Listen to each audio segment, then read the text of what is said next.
So welcome to another episode of the Woke Salaryman podcast, and today we want to talk about something that happened recently in the news.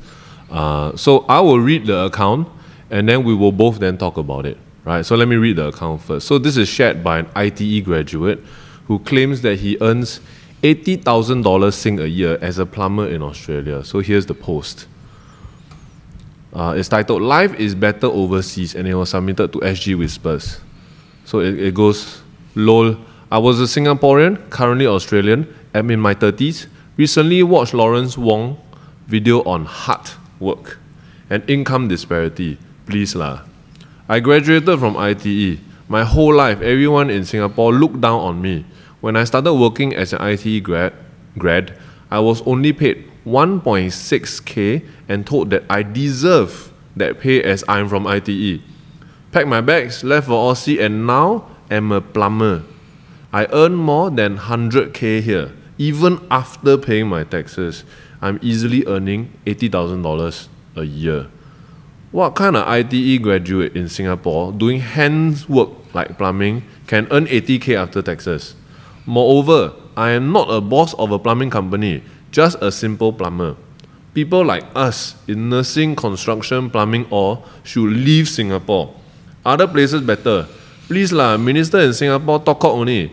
At the end of the day, the poor plumber pay will increase from 1.6k to 1.8k max low. Cause in Singapore always will have cheaper labor across the causeway ma. So that was the post. So I think maybe before we even get into it, I think we should say our credentials or why we can talk about it. So I think Rui Ming is uniquely qualified because he used to study in Australia and he kind of knows quite a bit. I mean, I have quite a lot of like Australian friends. Yeah. We talk about the whole blue collar versus white collar thing quite often. Also, I roughly know like how much it takes to have a comfortable life in major cities such as Melbourne and Sydney, possibly Perth as well. And probably you have considered. Oh yeah, and I have considered this plumber route before. So Oh, you called plumber yeah, before? of course. Huh? I think this was like early 2010s. I just Specifically plumber. hated Singapore's guts. I just Wow. hated Singapore. I was like, maybe I should just be a plumber and go to so I've considered Damn, the so route this before. could have been what you ended up doing. Like, Yeah. Right. Wow, that's amazing. Possibly. My credentials is just that at the end of the thing, they mentioned the person across the causeway to do it cheaper. So I'm from across the causeway, I'm Malaysian, right? And I obviously live and work here now. So I also have something to share in that sense. Yeah.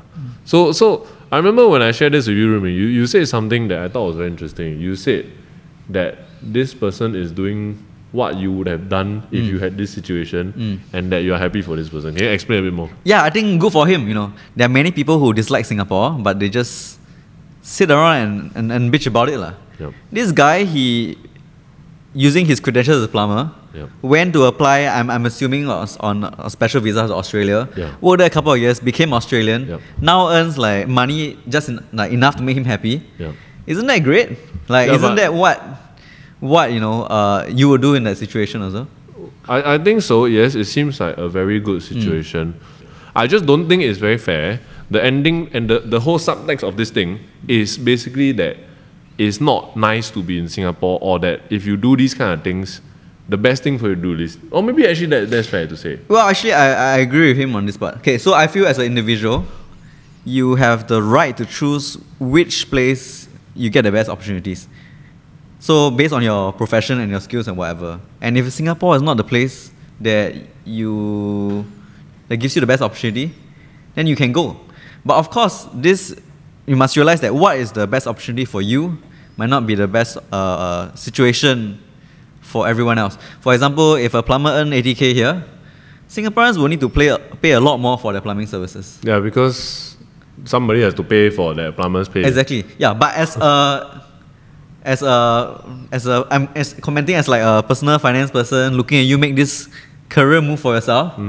I'm very happy for you. And if you are, in other industries that you feel are not being paid well in Singapore, Yep. go. I mean, like, it's great. It's great that you make the step to improve your quality of life. I think that's very fair. And I think it's fair to say that if you are all these traits that he has talked about, where it's often you face disruption from my country, which is ready to come to Singapore to earn Singapore's stronger currency and then basically undercut all the local nurses, plumbing, construction people, then yes, in that case, actually, if you're Singaporean and you have these qualifications, you can get it in Australia and earn more money. Actually, it's better to do that. Actually, that's what happened. First, people come from, let's say, even Philippines, Malaysia, come to Singapore, get PR, and let's say they are nurses lah. Next step is to go to Australia. Next step, yeah, higher pay, better quality of life. Yeah. So I just don't like the tone of it lah. Maybe I put it that way. It's the tone and also the title that life is better overseas, because maybe it's a catchy title lor, life is better overseas lah. But actually, what this should be is that life is better overseas for people who are local and do nursing, construction, and plumbing. I think that is a better thing. And then the tone of this obviously has some like trying to say that Singapore does not serve these people well, who is local. Yeah. Do you think that to be true though? That Singapore has let down these people who train in these things? I think the word let down is very strong. Okay. Ultimately, you're paid based on what people want to pay. If you want to say like really fairly, like Singaporeans let you down. Singapore as a whole, so Singaporean government of the day, companies here, maybe even unions, PR, they don't want to pay this amount. But I think that on the other hand, because like Singapore always relies on cheap labor, we get stuff a lot. We get a lot of stuff done that can be done for a lot lower cost than they would be in Australia. Remember recently we wrote a comic about moving up the value chain. This is it, because it's not that plumbing is like an inferior job. It's not that nursing is an inferior job. They are very, very important, even noble jobs. Yeah. But it's just that supply and demand means that, and as the guy rightly pointed out, means that there's a constant. Guy or girl, I don't know. Probably guy. Okay, guy or girl. Sorry, that was my bad. I assume their gender. Yeah. So end of the day, yes, there's Malaysia, there's Philippines, there's people who can do things for cheaper. They come in.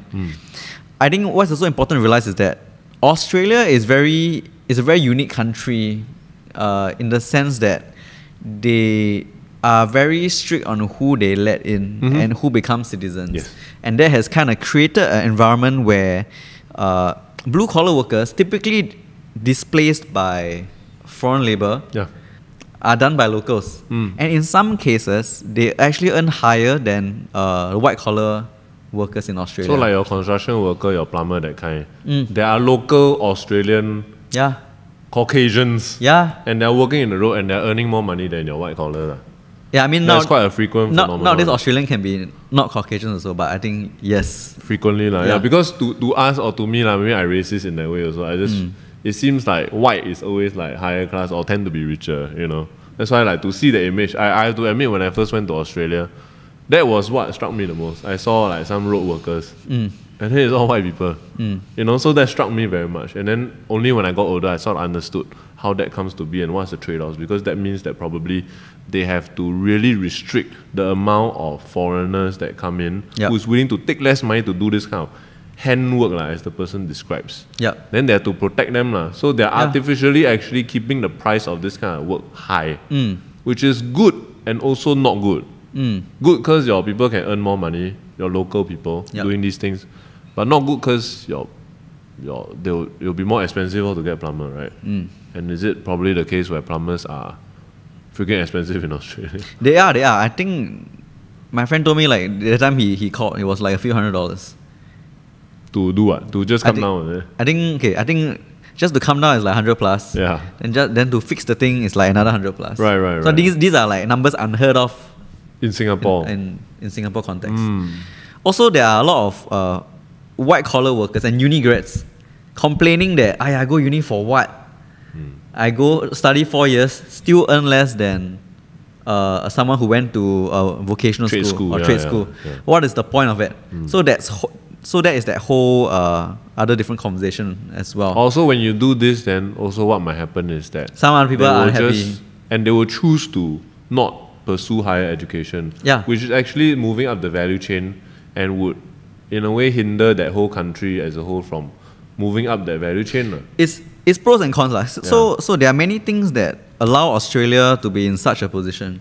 Number one, first of all, as a developed country, they have kind of seen like a lot of growth over the last 20 years. I think in a way that major economies don't achieve. And as a real result, there are a lot of white-collar jobs in Australia that are high-paying, and a lot of these people, right, do not want to do blue-collar jobs. And then Singapore, right? Yeah, and hence they can pay more for blue-collar jobs. Number two is the restriction of labor. We that kind the of government has purposely put in place. Yeah. Because I remember thinking about going to Australia also and New Zealand, because in New Zealand, for example, when I was studying animation, right, New Zealand had this really nice critical mass of animation stuff, like a lot of like companies like Weta, for example, the visual effects companies, all New Zealand. So I remember looking at the website, and then there was a list of skills that they were looking for, and then you want to see like, oh, is my skill there or not? Then like, would they want to? So this person, he said, they said that they became an Australian citizen. So I'm presuming that plumbing is a super in demand skill because of what you said. At least in the time I see, which is 2014. Yeah, because you say you consider plumbing, like specifically plumbing. But why do you say, do you see somewhere that plumbing earn a lot of money or something? I saw it that was on a skilled immigration skills list. Huh. Yeah, skilled immigrants list. And then I saw like the others I didn't really like I think... plumbing is here. Yeah. Maybe why not just be a plumber? Because I have memories of like helping my dad fix the... Or the pipe and that kind of thing. Yeah, even though that is very rudimentary plumbing. But I felt like, that is something I could do. Right. And even though people say it's a dirty job, it is an honest living. I don't really care whether people say like, oh, is it a prestigious job or not. As long as it pays the bills, as long as it gets me to where I need to be, then it's a decent job, isn't it? Yeah, I think so too. Also because like you were saying some of the reasons in which Australia is a unique country, and I don't know if this factors into it. Does it also affect or make it interesting the case that Australia is sort of like far away from everywhere else? Because for Singapore, Malaysia, right, it's such an easy thing for a Malaysian to come over every day, for example, because they can still be in Malaysia because it's just a border only, The commute is so possible, but if it's Australia, you have to move there. It's a bigger upheaval to relocate there to be a blue-collar worker full-time. So maybe that's why they also have a higher demand for it. Because in Singapore, there's so many regional neighbors, easier for them to come over, so that's why maybe Australia needs it so much more. I think even if you go to countries like the US, you'll see that it will be Mexicans and people from South America doing the jobs that are considered not so glamorous. Another thing I want to highlight, right, is that actually even within Australia, white-collar workers, to some extent, do look down on blue-collar workers. I'm not saying all, but because how the person wrote was that only in Singapore this happens. Oh, yes. But actually, it is a global thing. When people say like, oh, I go uni, then this tradesperson still earn more than me. That's coming from a place of anger. Oh, yes. And the thought that like, I am worth more than this simple job. But actually, it's ignoring the fact that a lot of these jobs are need quite a lot of skill to do. It's just that in Singapore or many countries around the world, the skill has been done by cheaper foreigners. But that doesn't mean it is a skillless job. That doesn't mean it is like easy job.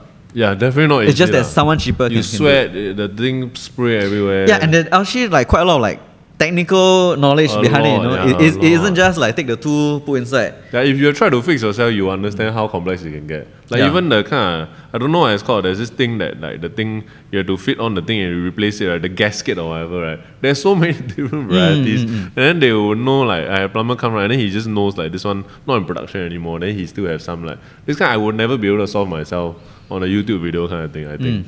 So it's actually not that easy.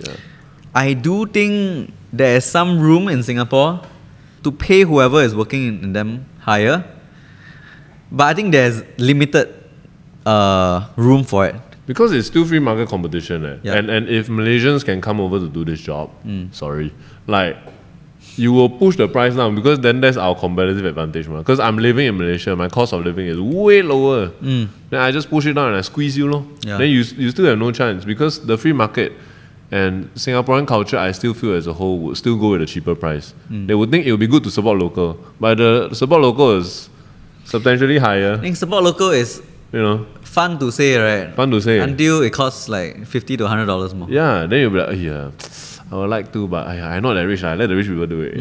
It just becomes like that. Then the rich people also say the same thing. The rich people say the same thing. Yeah, because nobody want to think they're rich. So, it reminds me of like this situation that you're saying of like the idea of like lower, like countries that are presumably lower on the value chain moving to countries that have a higher value chain to do the jobs that they don't want to do. It reminds me actually of something that's happening in Singapore also, which is that Malaysians will come over here to work because they can earn more doing here.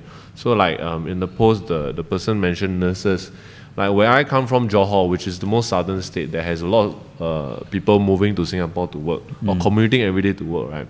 There's actually nurse shortage quite often because if I'm a nurse working in Johor, I might as well come and work in Singapore if I can get a position. And what happens is that then nurses here either harder to find a job or their pay is lower because I'm competing with a Malaysian who can do similar things to me, who's also culturally quite adjusted, you know, speak the same languages and willing to take way less because they can go back to Malaysia and the dollar can go way further. And I don't know what to feel about it. I don't know what's right or wrong, but it feels to me like the Malaysian come here, then the Singaporean go Australia, you know. So I also don't know if Singapore should try to keep these kind of tradespeople safe in this way because Singapore also don't pay that much. I think ultimately it depends on the market. Yeah, the market. Consumers, so, yes. So if enough, and I think this is the case now, if enough experienced Singaporean nurses leave to Australia, one day Singapore is going to have a problem and realize like, oh shit, you know, we don't have any experienced nurses because they all went to Australia. Then they will have to increase their price. Or they get even more from Malaysia. But why if Malaysia don't let them come? No, because you need a couple of like years of working as a nurse to gain the experience, gain the skills and everything.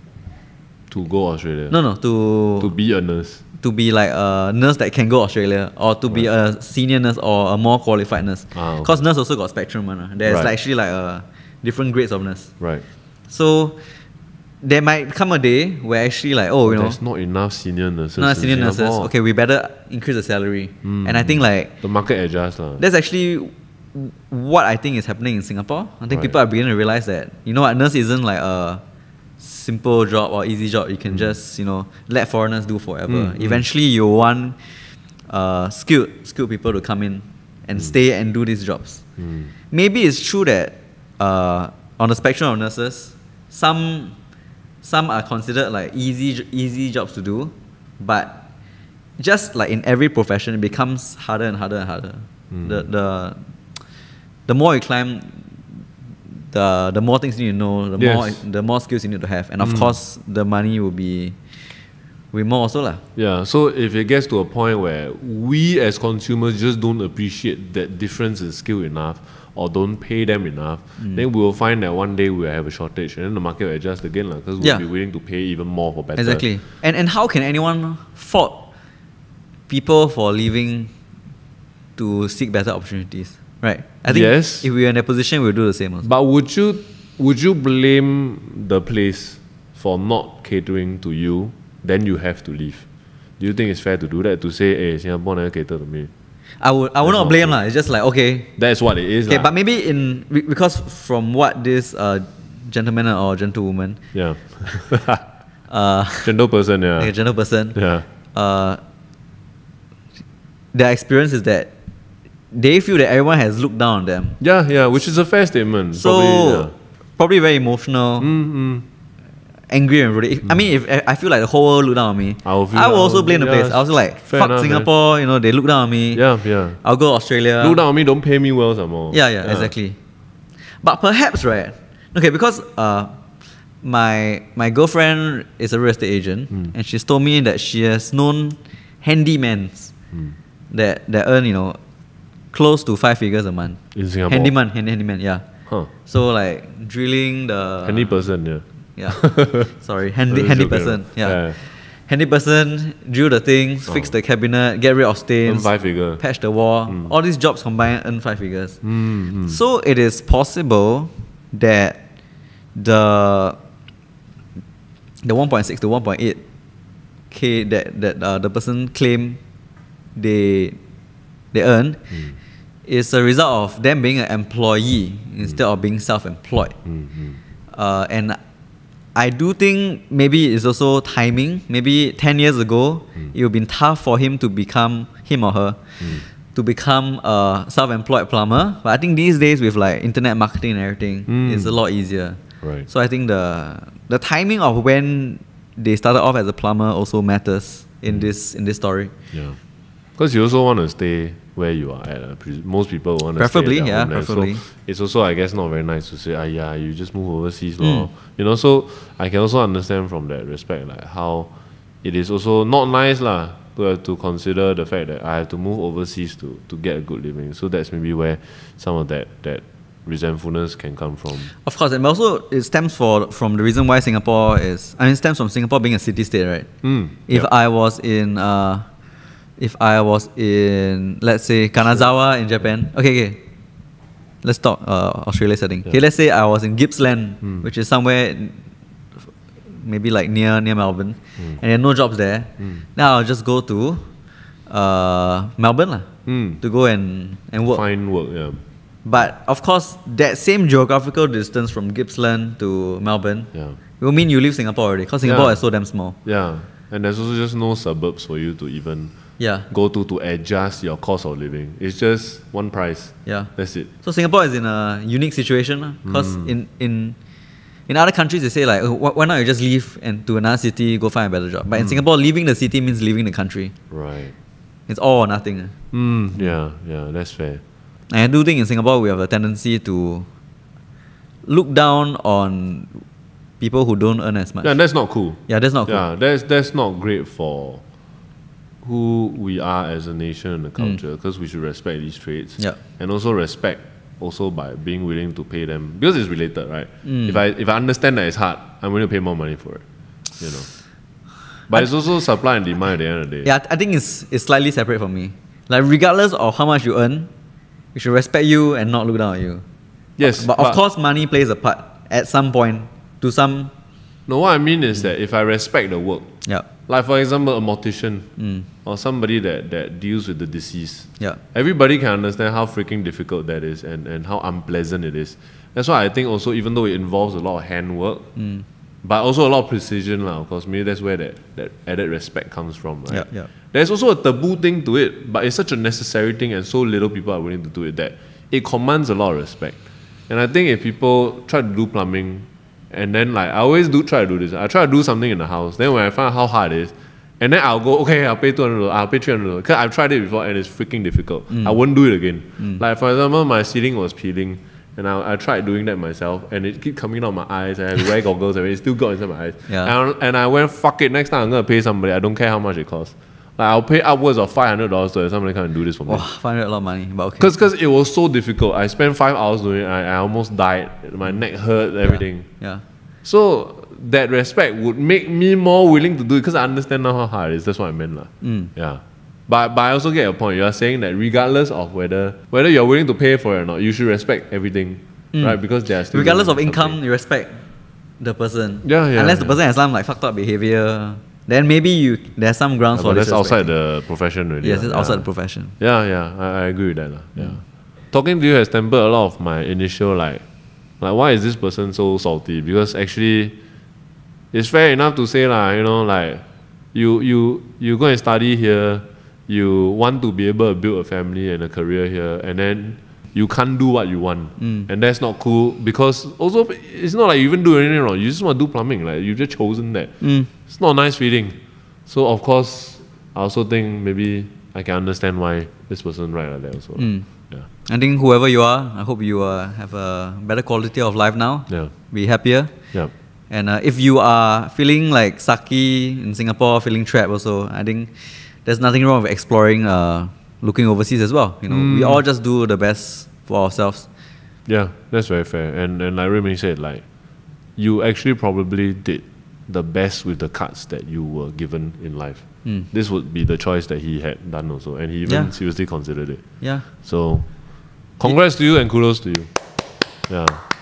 Maybe one day, like Singapore would come to, as a nation and or as a society and as consumers that pay for it, respect more like this kind of like blue collar jobs, to the point where we are willing to put our money where our mouth is and actually pay higher for these things. Not just .com only. Yeah, so local people can also do this, you know. And actually local people can derive a competitive advantage, I guess, because like in the way they interface, if you are local, you might be able to interface better, or you might be able to understand the local concerns better because you've been doing this thing for many years. I tell you what's a more realistic scenario. What's the more realistic one? the Singaporean boss knows everyone. Then they They hire Malaysian plumbers for 1.8. And then the cycle continues. But then if this person could do that, that's not bad also, right? Yeah, but he didn't. Maybe he wants to. I don't know. All right. Okay. All the best. All the best. Yeah, sorry I was angry earlier, but thanks for helping me see the other point of view. Thanks for tuning in, and if this is the last one, thank you very much for supporting us all this time. Thank you and bye-bye.